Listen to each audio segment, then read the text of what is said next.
제가 34살 때 와이프는 22살이었습니다. 결혼 생활 3년째 아이는 없었고요. 와이프는 홀어머니의 외동딸이라 결혼 후 처가살이를 시작하게 되었습니다. 저는 타지이고 아내는 이곳이 고향입니다. 처갓집이 경제적 여력도 되고 신혼이니 처음에는 분가를 하려고 그랬습니다. 와이프가 그러더군요. 아이 생기고 아이 낳으면 장모님 옆에 있는 게 편하다고 아이를 빨리 가질 생각이었거든요. 하지만 결혼 생활 내내 아이는 없었습니다. 안 생기더군요. 병원에 갔더니 둘 다 문제가 없다고 의사 선생님이 환경을 바꾸는 것도 한 방법이라고 하더군요. 저는 연애 때부터 장모님이랑 무척 친했습니다. 혼자 계시는 장모님을 위해 주말에 셋이 같이 여행도 다니고 집에서는 영화도 같이 보고 저녁에는 골프도 같이 치고 아들이 없어서인지 아들처럼 대해주셨습니다. 처음에는 같이 살면서 불편한 점도 많았어요. 특히 집에서도 항상 어느 정도 차려입어야 하고 아내와 다투거나 화나는 일이 있어도 큰 소리 한 번 내본 적도 없었고요. 아내는 두 사람에게 문제가 없지만 아이가 생기지 않아 한의원에 자주 다니기 시작을 했는데 결혼한 지 2년쯤부터 집에서 30분 거리에 정말 자상하시고 실력 좋으신 의사 선생님이 있는 병원을 알았다며 그 한의원에 자주 갔었습니다. 그런데 어느 날 아내가 화장실에 간 사이 아내 휴대폰에 문자가 와서 봤는데 내용이 이런 겁니다. 수정씨 집에는 잘 들어가셨는지요? 다른데 불편하시면 언제든지 오세요. 저는 누가 보냈는지 짐작도 못하고 있었는데 마침 아내가 화장실에서 나와서 물었더니 메시지를 확인하고 한다는 말이 한의원 의사 선생님이라고 최근에 많이 친해져서 오늘 같이 저녁도 같이 먹었다고 하더군요. 저는 이해가 안 갔습니다. 세상에 어느 의사가 자기 환자와 개별적으로 저녁을 먹을 수가 있는지 저는 화가 많이 났지만 아내가 먼저 이상하게 생각하지 말라며 그 의사 40대 아저씨야 하길래 그래도 개인적으로는 만나지 말라고 하고는 더 이상 따져묻지 않았습니다. 하지만 그 일이 있은 후 몇 개월 후 아내는 한의사와 눈이 맞아 짐을 싸들고 집을 나가버리고 말았고 결국 결혼 생활 3년 만에 이혼을 하게 되었습니다. 그러던 어느 날이었습니다. 장모가 내 이름을 불렀습니다. 장모가 내 이름을 부른 건 그때가 처음인 것 같았습니다. 그녀의 입에서 듣는 나의 이름이 왠지 낯설게만 들려오고 오늘은 많이 늦었네. 어서와서 밥 먹어 우리 정태. 네 오래 기다리셨죠? 장모님. 오늘은 장모님 말고 내 이름 불러주면 안 돼? 나도 정태라고 부를게. 그날따라 그녀가 날 대하는 태도가 많이도 이상했다. 알 수 없는 비장 한마저 아니나 다를까? 오늘 그녀의 복장은 예전에 볼 수 없었던 화려한 복장이다. 아래 위 노란색 원피스인데 치마는 하늘하늘 거리는 꽃잎으로 수놓아진 주름치마에 얇아 보이는 옷이었다. 오늘따라 무지 예쁘네요. 이름을 불러달라는 말에 화들짝 놀라 급하게 화제를 전환해 버렸다. 아무리 격없이 지내는 사이라곤 하지만 과거 장모와 사위로 지냈던 사이인데 어찌 섣불리 이름을 부를 수가 있겠는가. 정말 이뻐 보여. 평소 정태가 노란색을 좋아하는 것 같아 어제 하나 샀던 그녀가 테이블에 저녁상을 세팅하고서는 마치 연인처럼 옆으로 다가와 나란히 앉는다. 해반주는 뭘로 할까? 소주 아닌 맥주. 내 장모님이 알아서. 그럼 소주로 하지 뭐. 냉장고에서 술을 꺼내는 그녀의 뒷모습을 나는 빤히 쳐다보는데 나이에 비해 미모 하나만큼은 특출하다. 그리고 난 개인적으로 술을 좋아했고 주변 사람들에 비해 꽤 센 편이었다. 지금은 건강 때문에 횟수나 양을 많이 줄이긴 했지만 소주 2병 정도는 가야 좀 얼큰해지고 3병 정도는 먹어야 취한 것을 느낄 정도였다. 그자 우리 사위의 앞날을 위하여 첫째는 원샷. 좋아요 원샷. 그렇게 시작된 술자리는 둘이서 소주 3병을 나눠 마셨다. 오랜만에 마신 술 기운 탓에 점점 이성보다는 감성이 날 지배하는 기분이 드는 개. 장모와 좀 더 친밀한 대화를 나누며 혀꼬부라진 말투와 발그레해진 그녀의 뺨이 너무 사랑스럽게 보였다. 어느덧 빈 소주병이 4병째가 되어가고 있었다. 장모님, 우리 그만 마셔요. 이러다 취하면 어쩌려고요? 아 괜찮아. 오늘따라 기분이 참 좋으네. 취하면 여기서 자고 가지 뭐. 안 돼요. 원룸인데 어디서 주무시기요? 지금도 많이 취한 것 같은데 그만 마셔요. 의정태 앞에서 좀 취하면 어때? 그러면 우리 집까지 데려다주면 되잖아. 그거야 당연히 그렇지만 그래도 평소에 약간은 새침하고 냉정하기만 했던 그녀가 이렇게 흐트러지고 연약한 모습을 보이다니. 하지만 그런 모습도 너무나 아름답게 보이기만 했다. 장모님, 우리 술도 깰 겸 노래방에 갈까요? 장모는 어릴 때 꿈이 가수였을 정도로 웬만한 가수 뺨칠 정도로 트로트 노래를 잘 불렀는데 특히 주연이 노래를 부를 때는 매력적인 음색과 뽕기까지 더해져 한마디로 끝내줬다. 우와, 우리 장모님 노래 솜씨는 진짜 일품이네요. 그럼 이제 노래도 실컷 불렀으니 춤도 한번 줄까? 아니 장모님, 저는 춤출 줄 몰라요 정말요. 에이, 그렇게 빼지만 말고 한 번만 추자나는 화장실 간다는 핑계로 자리를 피하려는 순간 노래 방귀기에서 브루스 곡이 흘러나왔다. 그리고 팔을 부여잡고 놔주지 않는 장모의 힘에 이끌려 부둥켜 안고 스텝을 밟기 시작했다. 마누라가 바람나서 이혼당하고 원룸을 얻어 혼자 지내는 사위가 안쓰럽다며 장모는 시도 때도 없이 찾아와 이것저것 챙겨주었다.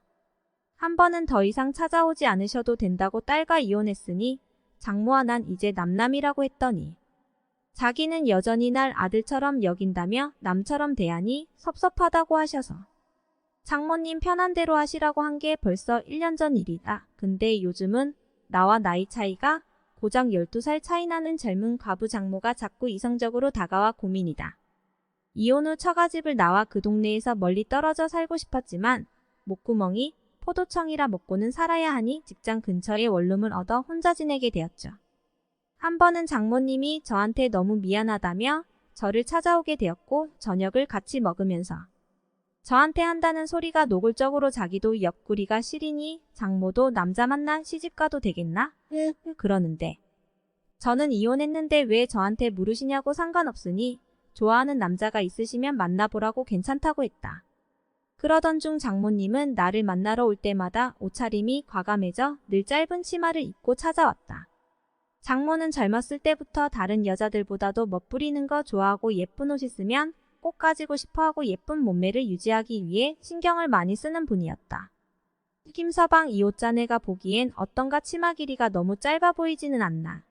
우리 장모님 너무 아름다우십니다. 이대로 밖에 나가면 장모님 좋다고 남자들이 줄줄 서겠는데요. 이혼 전 장모님 대할 때만 해도 이런 감정 전혀 없었습니다. 그녀 집에 인사를 드리러 간 날 처음 장모님을 는데 아내의 부친이 어릴 때 돌아가셨다는 얘기는 익히 알고 있었고 혼자 힘으로 예쁜 딸을 잘 키우셨을 장모님을 생각해서 선물 꾸러미를 잔뜩 챙겨갔죠. 그런데 솔직히 장모님의 첫 인상은 다소 충격적이었습니다. 왜냐하면 어머님이라고 부르기도 민망할 정도로 너무 젊어 보이시고 아름다워 보이셔서 제가 상상했던 장모님의 모습과 너무 달라서 놀랐습니다. 또 오랫동안 헤어샵을 하고 계셔서 그런가 옷차림이며 머리 스타일이며 여자친구와 같이 밖에 돌아다니면 언니라고 해도 믿겠더군요. 그런데 이혼하고 나서 제자 취방으로 찾아오면서부터 장모님을 볼 때마다 점점 장모님의 아름다운 모습에 눈길이 가는 겁니다. 또 한편으로는 남편 없이 혼자 지내시는데 믿고 의지할 사람이 나밖에 없다는 생각에 보호 본능 같은 것도 일어납니다. 장모님을 내가 잘 지켜드려야지 이런 생각 말입니다. 그럴수록 장모님에게 느끼는 제 감정은 이상해져만 갑니다. 얼마 전에는 퇴근하고 집으로 들어갔더니 장모님이 오셔서 제 방 청소를 하시고 욕실에서 씻고 계시다가 제가 들어가니까 수건이 하나도 없다면서 저를 부르시더니 가져다 달라더군요.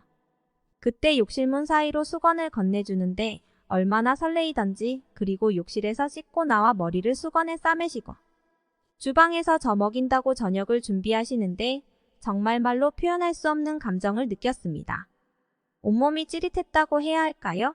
이혼 후에도 한 달에 2번 정도 머리를 장모님이 하시는 미용실에서 자르는데 장모님이 얼굴이 예뻐서 그런지 갈 때마다 미용실에는 아저씨 손님들이 잔뜩 와 있습니다. 장모님이 아저씨들과 웃으면서 이야기하는 모습을 보면 질투가 나기도 합니다. 내가 빨리 돈 많이 벌어서 장모님 미용실 그만두게 해야지 이런 생각도 들고 말이죠.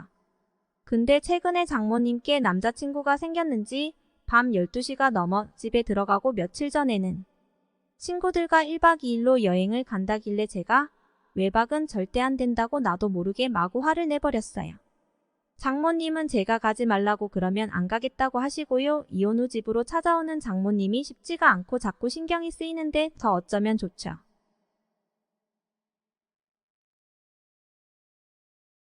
오늘의 사연을 시작합니다. 안녕하세요. 저는 해외에서 작은 사업을 하고 있는 40대 남자입니다. 전처에 대한 기억을 잊고 살다가 얼마 전 지긋지긋한 인간들을 다시 보면서 잊고 싶었던 지난 일들이 하나둘씩 다시 생각나기 시작했습니다. 다시 잊으려고 노력을 해도 더 선명하게 기억이 났고 답답한 마음에 사연을 보내게 되었습니다. 저는 어렸을 때 부모님께서 일찍 돌아가셨습니다. 학교에서 수업을 듣다가 교무실로 불려가 부모님의 소식을 듣고 선생님의 차를 타고 병원으로 갔던 기억이 납니다. 도착해서 아무 말도 못하고 그 자리에서 엉엉 울기만 했었고 몇 시간이 지난 후에 할머니가 오셨습니다. 그 후로는 부모님이 두 분 다 돌아가셨다는 상처와 아픔이 다 낫기도 전에 저는 여러 친척집을 전전하며 눈칫밥과 돈 없는 서러움을 배웠습니다. 그래서 나중에 어른이 되면 꼭 부자가 되어야겠다는 것과 충분히 많은 보험을 들어서 내가 죽더라도 남은 자식들이 안정적으로 생활할 수 있도록 해주고 싶었습니다. 전처와 연애할 때부터 이런 제 생각과 어렸을 적 경험을 말해주었고 결혼과 동시에 저희 부부는 그때 당시 저희 형편에 조금 과하다 할 정도로 보험을 많이 들어놓았습니다. 우연치 않게 장모님께서 저와 전처 앞으로 많은 보험을 들어놓은 것을 알게 되신 적이 있었는데 변변한 집도 없으면서 필요 없는 보험만 잔뜩 들어놓았다면서 차라리 해지해서 집 살 돈을 모으던지 자기 용돈을 달라고 하셨습니다. 보통 가족들 사이에서는 농담으로 웃고 넘길 수 있는 이야기이지만 처갓집 식구들과 저희 부부 사이에서는 저 정도의 농담을 주고받을 사이가 아닙니다. 결혼할 당시에도 부모님 없는 노만태 딸이 시집을 가서 가진 것도 물려받는 것도 없다 보니 고생길이 훤하다면서 제 앞에서 혀를 차던 분들이셨습니다. 그러면서 부모도 없고 부모한테서 받아오는 것도 없으니 장인 장모님도 저희에게 한 푼도 지원해주지 않을 것이라며 공평한 것이니 너무 억울해하지 말라고 하셨습니다. 결혼을 하면서 장인 장모님의 지원을 바란 적은 없었지만 저런 말씀까지 하시니 저에게는 나름의 상처가 되었습니다. 게다가 나이도 많고 자식은 아들만 하시는 분들이다 보니 전처도 잘하면서 나름의 상처가 많은 것 같았습니다. 그런 분들이 전처가 교통사고 생명이 위독한 상황이 오자 딸 걱정은 하지 않고 저한테 사망보험금을 얼마나 받냐고 물으시면서 자기들도 받을 수 있는 거냐고 묻는데 화도 나기도 하고 병실에 누워있는 전처가 불쌍하기도 했습니다. 작은 희망을 가지고 기다렸지만 아내는 끝내 일어나지 못했고 그렇게 하늘나라로 갔습니다. 장례 중에도 오고 가며 보험금 관련해서 계속 물으셨고 옆에서 든 전처 오빠들까지도 관심을 보이면서 나눠 가져야 하는 거 아니냐고 묻길래 전부 다 장례식장에서 내쫓아 버렸습니다. 전처가 하늘나라 가면서도 얼마나 슬퍼했을지 마음이 아팠습니다. 장례 이후에도 회사며 집으로 찾아와서 돈을 달라고 난리를 피웠고 처음에는 장인 장모님만 일부 나눠드릴까도 생각했지만 처가 식구들 전부 다 욕심을 부리는 것이 너무나 얄밉고 화가 나서 아무도 안 준다고 몇 번이나 선을 그었습니다. 그럴 때마다 자기 딸 죽어서 받은 돈이라면서 일부러 보험 많이 들고 죽인 거 아니냐면서 경찰에 신고한다고 하고 제가 사는 아파트에서 처가 식구들이 확성기로 소리 지르는 등 점점 더 행동들은 과감해졌습니다. 저는 이름도 바꾸고 연락처도 바꾸고 이사 및 이직까지 하였지만 어떻게 알고 오는지 계속 찾아왔고 결국 아는 거래처 사장님의 도움을 받아서 동남아로 이민 및 사업을 하게 되었습니다. 그곳에서 아내의 사망보험금 일부와 한국에서 처분한 재산 및 퇴직금을 가지고 파묘 사업을 시작하였습니다. 많은 난항과 시행착오도 있었고 사기도 몇 번 당했지만 10년이라는 지나면서 외로웠던 이민 생활도 이제는 잘 지내고 있고 회사도 많이 커지고 안정화가 되었습니다. 게다가 현지에서 만난 한국인 여자와 결혼도 하였습니다. 제 모든 상처를 다 알고 이해해주는 그런 좋은 사람입니다.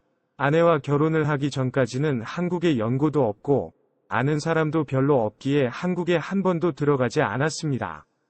그런데 아내와 결혼한 2년 전부터 6개월에 한 번 정도로 자주 들어가게 되었습니다. 아무래도 아내는 한국에 가족들도 있고 결혼도 하다 보니 이래저래 한국에 갈 일들이 생기기 시작했습니다. 그러다 전처가 잠들어 있는 납골당에 아내와 같이 가게 되었습니다.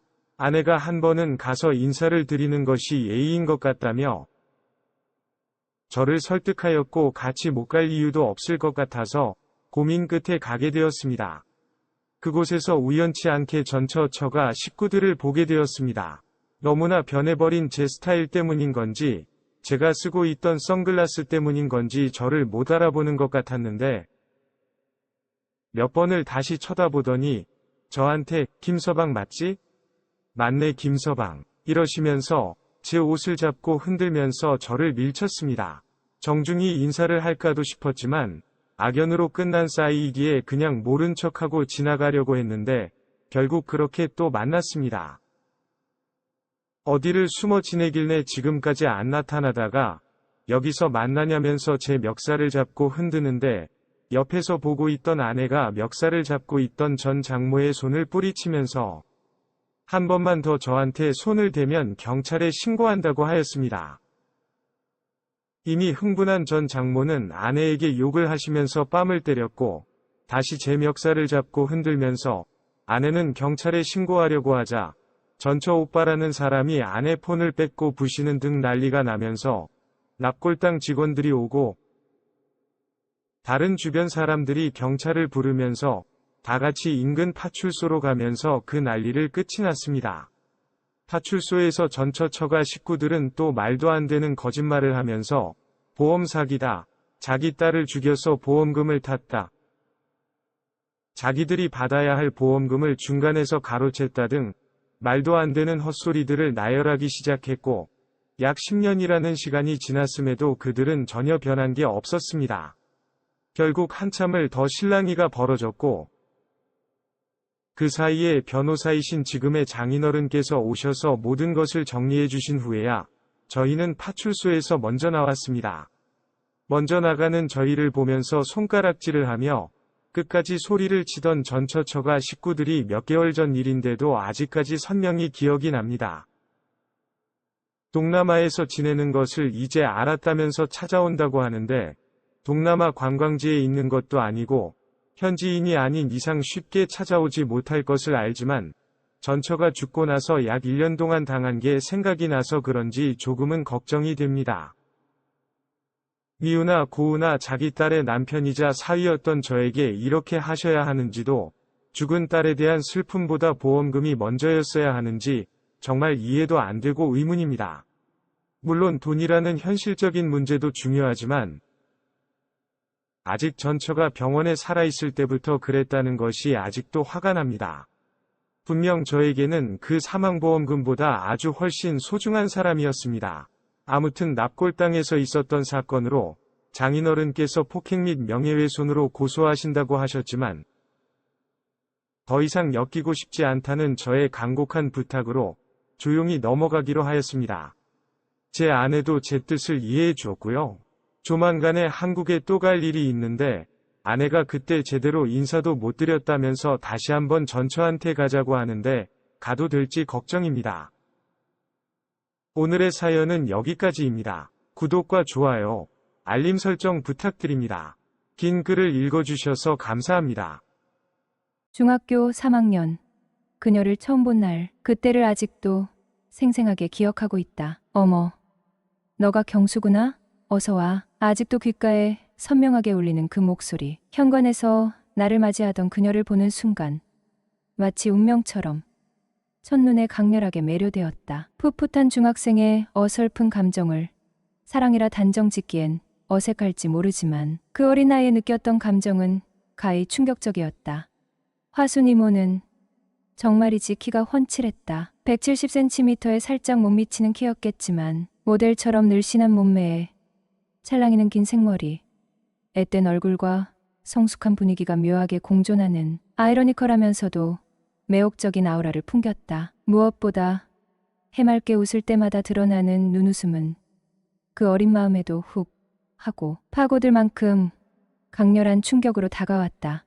마치 심장이 쿵 하고 내려앉는 듯한 기분이었다. 그 후로 방학 때마다 부산, 이모댁으로 향하는 것은 당연한 수순이 되었다. 특히 여름 방학이면 그녀는 해운대 해수욕장으로 나를 이끌었다. 파라솔 아래 쏟아지는 햇살, 푸른 파도, 청량한 바닷바람. 그 여름날의 풍경은 지금도 눈 감으면 생생하게 떠오른다. 수영복 차림의 그녀는 정말이지 눈이 부시도록 아름다웠다. 주변을 아무리 둘러봐도 그녀만큼 아름다운 사람은 내 눈에 들어오지 않았다. 넋을 잃고 바라보았던 기억이 선명하다. 물놀이를 신나게 즐기고 나면 그녀는 어김없이 시원한 팥빙수를 사주었다. 한여름 땀 흘린 뒤 맛보는 달콤한 빙수는 그야말로 꿀맛이었다. 집으로 돌아가는 날이면 잊지 않고 두둑한 용돈까지 챙겨주던 천사 같은 사람이었다. 시간은 쏜살같이 흘러 군대를 제대하고 어느덧 24 청년이 되었다. 하지만 그녀에게 안 좋은 일이 생겼다는 소식을 듣고 몇 년 동안 연락이 끊겼었다. 그리고 군 제대 후 거의 4년 만에 우연히 그녀와 다시 마주하게 되었다. 오랜 시간이 흘렀지만 잊을 수 없었던 첫사랑, 화순 이모와의 재회는 예상치 못한 설렘과 함께 묘한 긴장감을 불러일으켰다.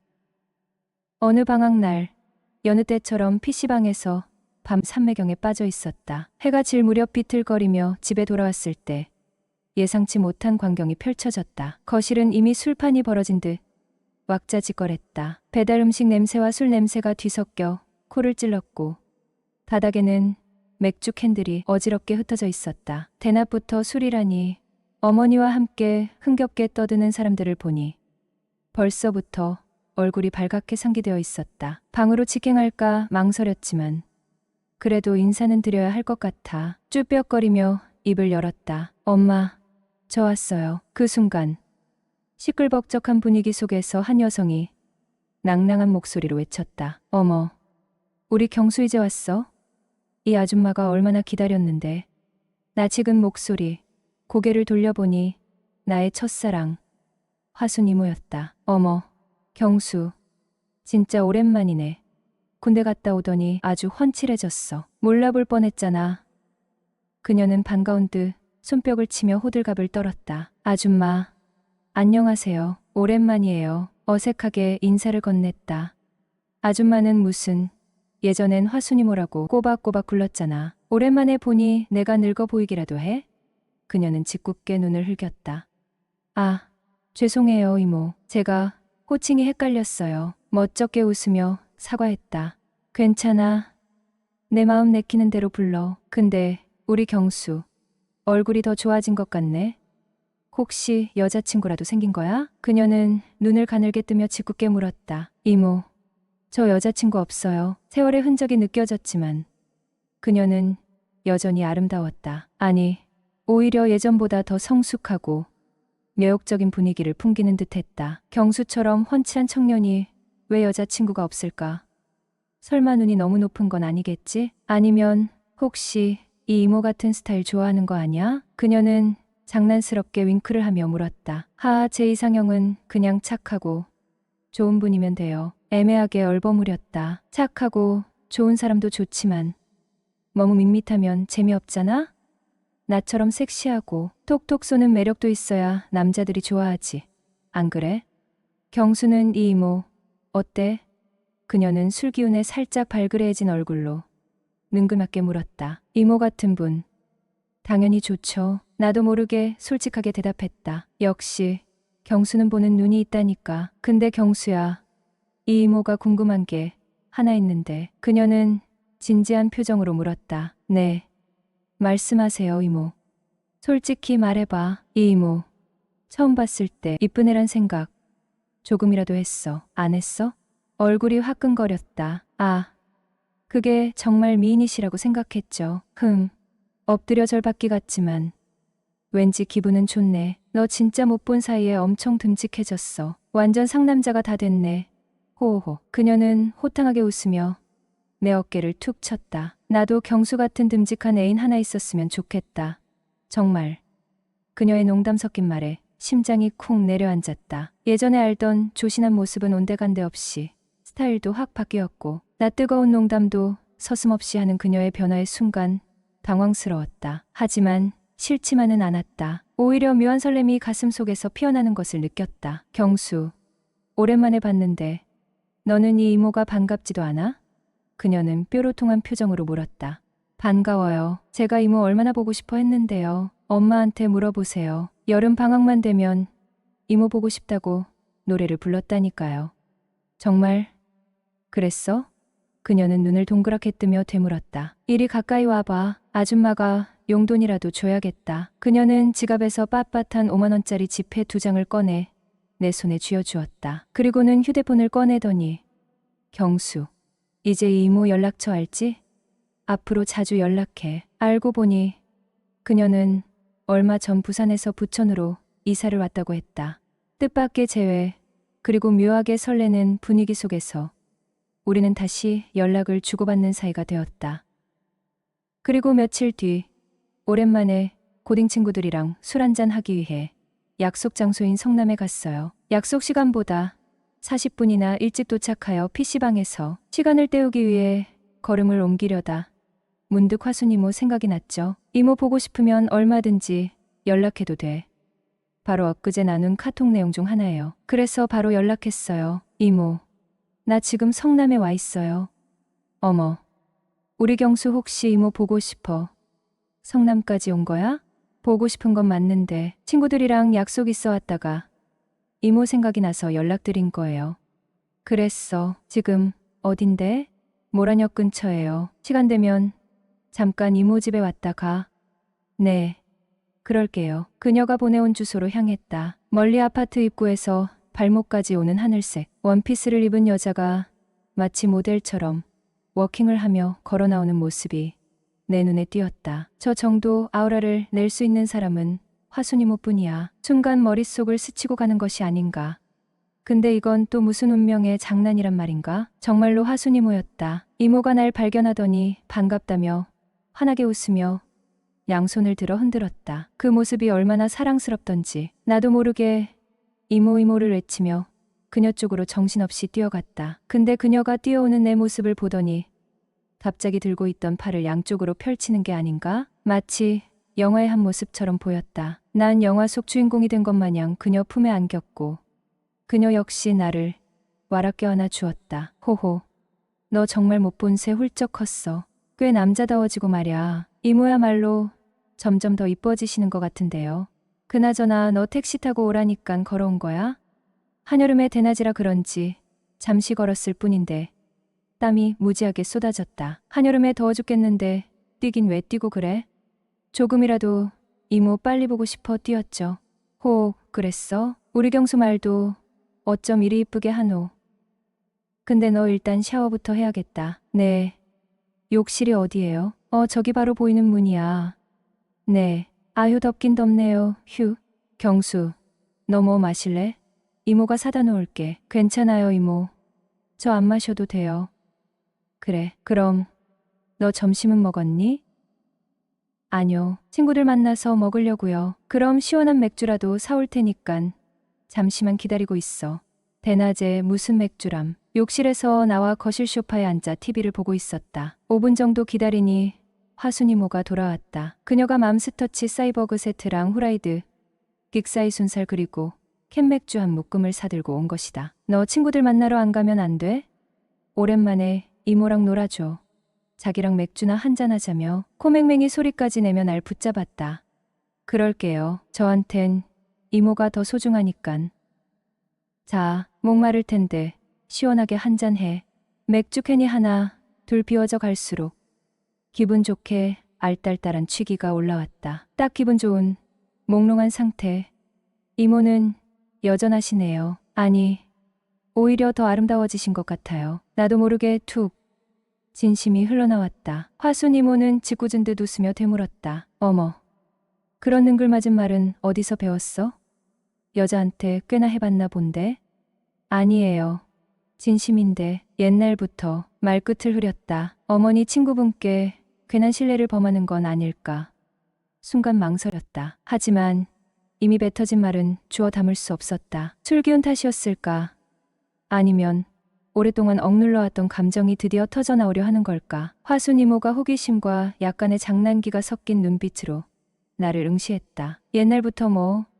나는 짧게 한숨을 삼키고 남은 맥주를 들이켰다. 그리고 결국 터져 버렸다. 제 첫사랑은 이모였어요. 화순 이모의 손이 멈칫 굳어졌다. 찰랑이던 맥주잔이 테이블에 조용히 내려놓아졌다. 그녀는 말없이 나를 바라보았다. 정적을 깨고 그녀의 입에서 나지막한 목소리가 흘러나왔다. 뭐라고?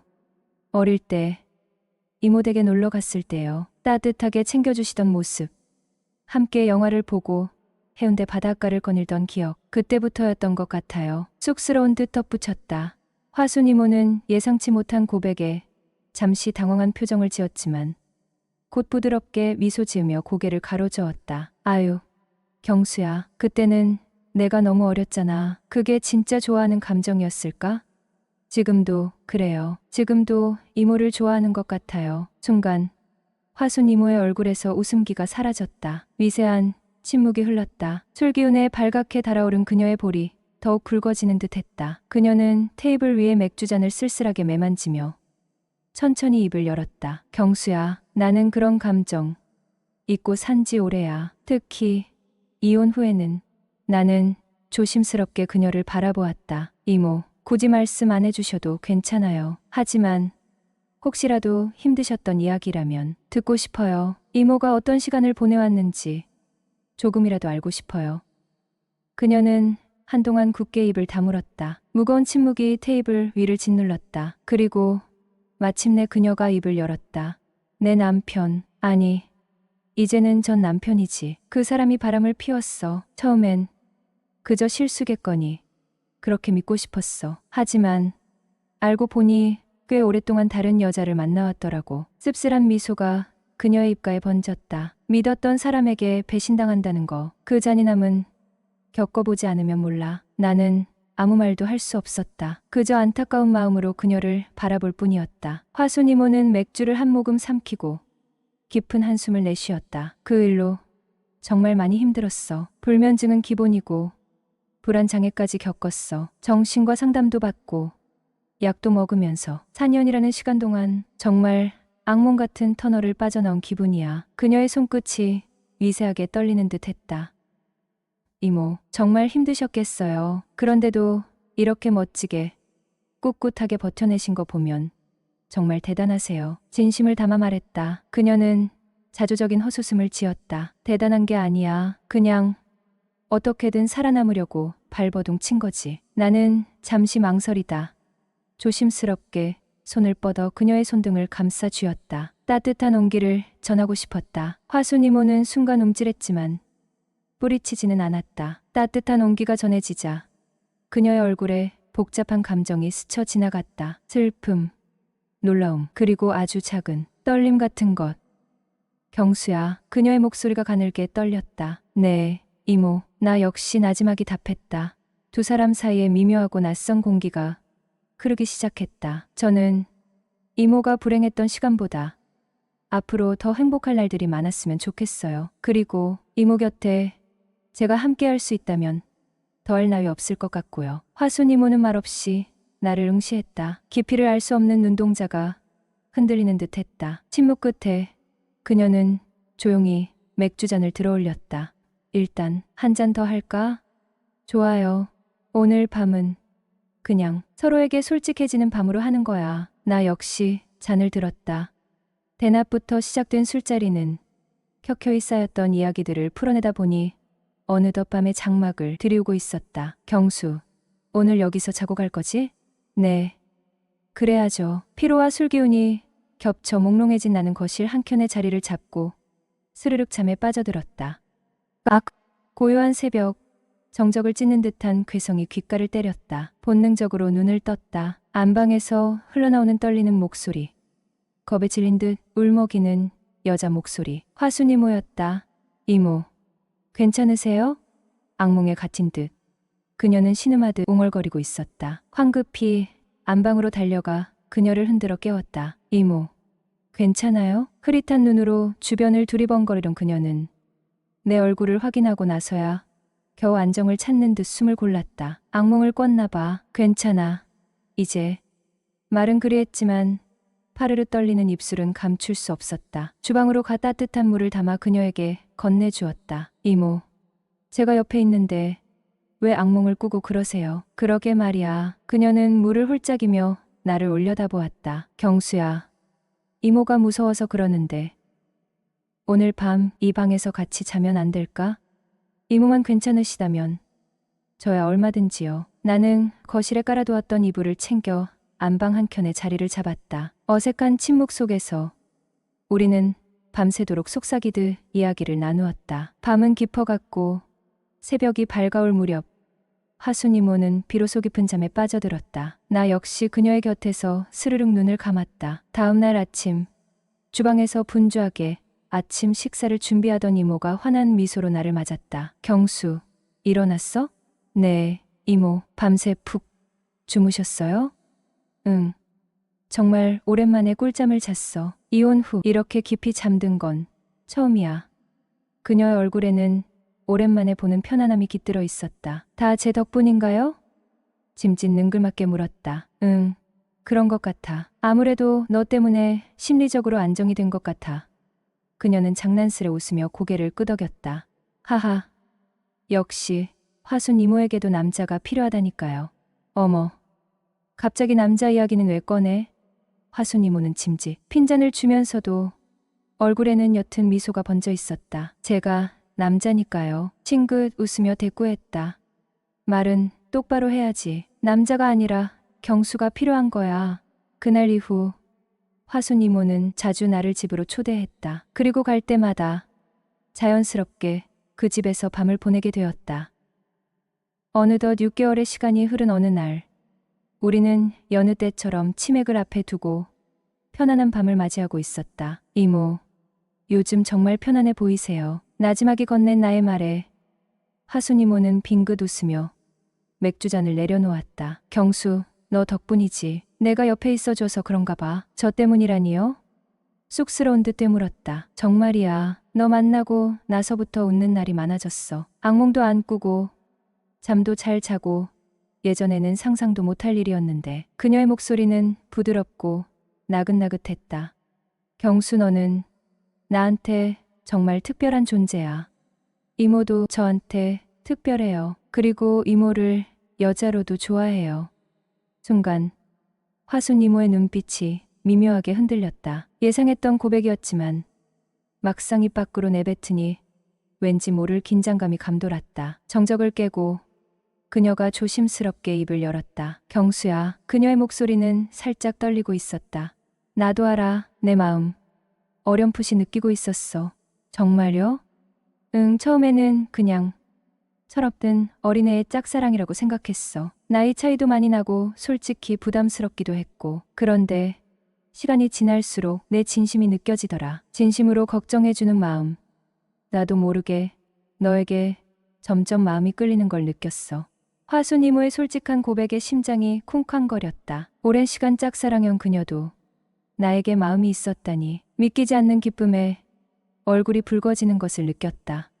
이모, 벅찬 감정을 억누르며 다시 한번 그녀의 눈을 깊이 바라보았다. 저 이모를 진심으로 좋아해요. 나이 차이, 이혼 그런 건 저한테 아무런 문제가 되지 않아요. 이모만 괜찮으시다면 이모 곁에서 평생 이모를 행복하게 해드리고 싶어요. 나의 진심 어린 고백에 화순 이모는 촉촉한 눈으로 나를 바라보았다. 그녀의 눈빛은 따뜻하고 애틋하고 그리고 어딘가 모르게 슬퍼 보였다. 경수야, 고마워. 그녀는 떨리는 목소리로 나지막이 말했다. 내 마음 정말 고마워. 하지만 나는 자신이 없어. 이혼도 했고 나이도 많고 너처럼 어리고 멋진 청년에게 어울리는 여자는 아니잖아. 이모, 그런 말씀 마세요. 단호하게 그녀의 말을 잘랐다. 저한테 이모는 세상에서 가장 아름답고 소중한 여자예요. 이모의 과거, 나이, 그런 건 아무 상관없어요. 지금 이 순간 제 눈앞에 있는 화순 이모, 그 모습 그대로가 좋아요. 화순 이모, 다시 한번 그녀의 이름을 불렀다. 저 이모를 믿어요. 그리고 이모도 저를 믿어주세요. 우리 함께 행복해질 수 있어요. 화순 이모는 눈물을 글썽이며 고개를 끄덕였다. 우리 한번 만나볼까? 네, 좋아요. 정말 정말 좋아요, 이모. 그렇게 우리는 조심스럽게 연애를 시작했다. 처음에는 어색하고 조심스러웠지만 시간이 지날수록 우리는 서로에게 깊이 빠져들었다. 영화도 보고 맛있는 것도 먹고 손을 잡고 거리를 걷고 평범하지만 소중한 데이트를 통해 우리는 서로를 알아가고 사랑을 키워나갔다. 화순 이모는 예전보다 훨씬 밝아지고 활발해졌다. 늘 그늘져 있던 그녀의 얼굴에서 웃음이 떠나지 않았다. 힘든 과거는 잊은 듯 매일매일 행복한 미소를 지었다. 나 역시 그녀의 행복한 모습에 더 큰 행복을 느꼈다. 우리는 거의 1년 가까이 연인으로 지내왔다. 그 시간 동안 화순 이모는 이혼 후 겪었던 깊은 상처를 서서히 치유해 나갔다. 나의 따뜻한 위로와 사랑, 그리고 그녀 스스로의 긍정적인 노력 덕분이었다. 어느덧 밤은 깊어지고 새벽이 어스름하게 밝아오고 있었다. 우리는 나란히 앉아 창밖으로 펼쳐진 도시의 야경을 바라보았다. 고요한 밤 공기 속에서 우리는 서로의 어깨에 기대어 앉자 말없이 서로의 온기를 느꼈다. 경수야, 화순 이모가 나지막이 속삭였다. 너 만나기 전에는 내 인생은 끝났다고 생각했어. 더 이상 행복해질 수 없을 거라고. 나는 그녀의 어깨를 감싸 안으며 부드럽게 속삭였다. 이제부터 시작이에요, 이모. 앞으로는 더 행복해질 거예요. 우리의 사랑은 이제부터 시작이었다.